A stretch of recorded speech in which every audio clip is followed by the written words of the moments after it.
Ինչպես գիտեք, տարածքային կառավարման եւ ենթակառուցվածքների նախարարության կողմից լուրջ ուշադրություն է դարձվում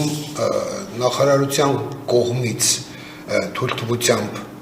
քաղաքացիներին ծառայությունների մատուցման որակի բարձրացմանը, ինչպես նաեւ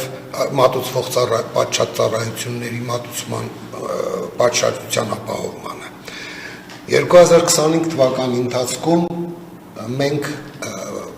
լուրջ ուշադրություն կենտրոնացրեցինք նախարարության կողմից տրված լիցենզիաներով գործող երկու գործունեության տեսակների վրա։ Դրանցից առաջինը տրանսպորտային միջոցների տեխնիկական զննության գործունեությունն էր։ Իսկ երկրորդը գազաբալոնների պարբերական վկայագրման գործունեության տեսակը։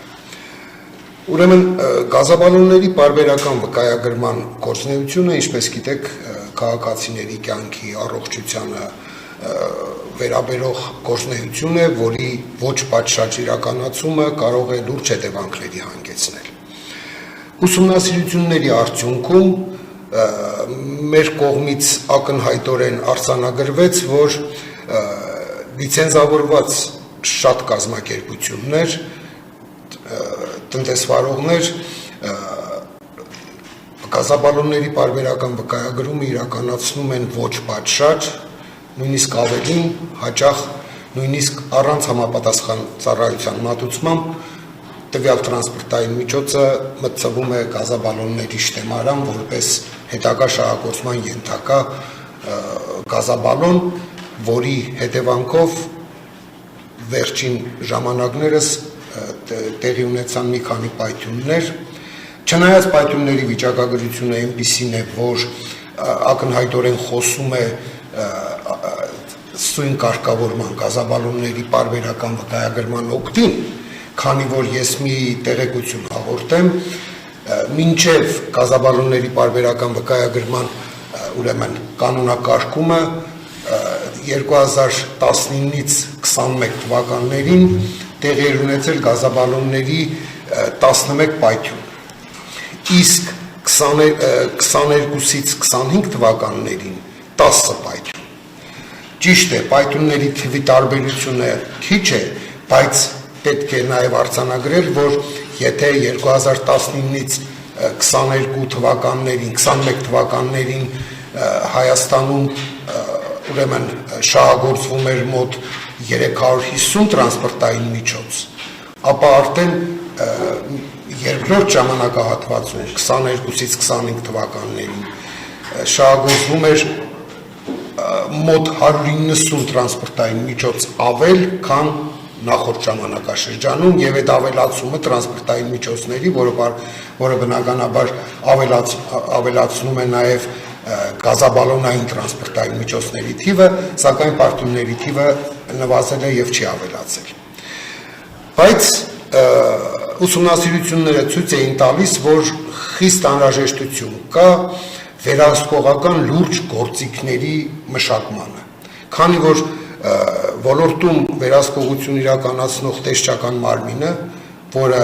քաղաքաշինության տեխնիկական եւ հրդեհային անվտանգության տեսչական մարմինն է, իր գործունեության ընթացքում չէր կարողանում շատ դեպքերում հիմնավորել ոչ պատշաճ իրականացումը գազաբալոնների պարբերական վկայագրման, որովհետև պարբերական վկայագրումը դա գործողությունների համակարգ է, որի մեջ մտնում է գազաբալոնի նույնականացնում, գազաբալոնի արտաքին եւ ներքին զննում, գազաբալոնի կշռում, դրանից հետո գազաբալոնի հիդրավլիկ փորձարկում եւ նաեւ գազաբալոնի սնման համակարգի փորձարկում։ Եվ որպիսի գազաբալոնների պարբերական վկայագրման նկատմամբ վերահսկողական մեխանիզմ, նոր գործիքակազմ ունենանք, ուրեմն նախարարությունը նախաձեռնեց այս փոփոխությունը, որը ուրեմն սահմանում է, որ գազաբալոնների պարբերական վկայագրման պրոցեսը տեսանկարահանվում է եւ սահմանվել է ուրեմն նվազագույն ժամկետը, որ պետք է պահպանվի արտադրական բազայում, դա 6 ամիսն է։ Ուրեմն այս կարգավորումը ուժի մեջ է մտնում մարտի վերջին եւ դրանից հետո ուրեմն տեսչական մարմնի կողմից ուսումնասիրությունների կամ ստուգումների ընթացքում, ինչպես նաեւ ոլորտի քաղաքականություն մշակող մարմնի կողմից կարող են պարտադիր ուսումնասիրվելու են վկայագրման process-ը, նրա ամբողջականությունը եւ դրա հետևանքով էլ սա մի գործիքակազմ է, որը հնարավորություն է ստեղծում տեսչական մարմնին ուսումնասիրության արդյունքում վարչական ուրեմն պատասխանատվության միջոցներ կիրառել ընդհանուր մինչև ուրեմն լիցենզիայի գործողության կասեցումը։